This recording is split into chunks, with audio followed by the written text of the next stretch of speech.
కూటమి ప్రభుత్వం అధికార పగ్గాలు చేపట్టి 16 మాసాలు కూడా పూర్తి కాకుండానే సీఎం చంద్రబాబు మరోసారి విదేశీ పర్యటనకు బయలుదేరారు.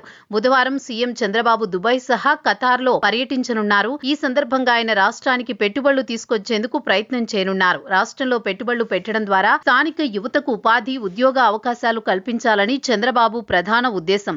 గత ఎన్నికల సమయంలో 20 లక్షల ఉద్యోగాలు కల్పిస్తామని యువతకు హామీ ఇచ్చిన బాబు ఆ హామీ నెరవేర్చుకునే క్రమంలో ఇప్పటికే 10 లక్షల కోట్ల రూపాయల పెట్టుబడులు తీసుకొచ్చారు. తాజాగా గూగుల్ డేటా సెంటర్ తీసుకువచ్చారు. తద్వారా 5 లక్షల పైచిలకు ఉద్యోగాలను యువతకు సంపాదించామని సీఎం చంద్రబాబు సగర్వంగా చెబుతున్నారు. ఈ పరంపరలో తదుపరి ఏడాది నాటికి 5 లక్షల ఉద్యోగాలను కల్పించేందుకు కృతనిశ్చయంతో ఆయన పనిచేస్తున్నారు. ఈ క్రమంలో తాజాగా దుబాయ్ పర్యటనకు చంద్రబాబు వెళుతున్నారు. వచ్చే నెల 2వ తారీఖు నుంచి లండన్లో పర్యటించనున్నారు. విషయం తెలిసిందే.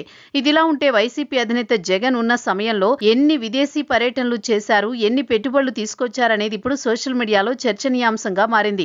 దీనికి కారణం 16 మాసాల్లోనే చంద్రబాబు విదేశాల్లో పర్యటిస్తున్నారంటే వైసీపీ నాయకులు వ్యంగ్యంగా విమర్శలు చేస్తున్నారు. నిజమే, 16 మాసాల్లోనే దాదాపు 4 దేశాల్లో ఆయన పర్యటించారు. జపాన్, స్విట్జర్లాండ్ సహా పలు దేశాలు సీఎం చంద్రబాబు వెళ్లారు. వెళ్లిన ప్రతిసారి ఆయన పెట్టుబడులపై చర్చలు జరిపారు. పెట్టుబడులు రాబట్టారు. 10 లక్షల కోట్ల రూపాయల పెట్టుబడులకు హామీలు తెచ్చుకున్నారు. ఒప్పందాలు చేసుకుంటారు.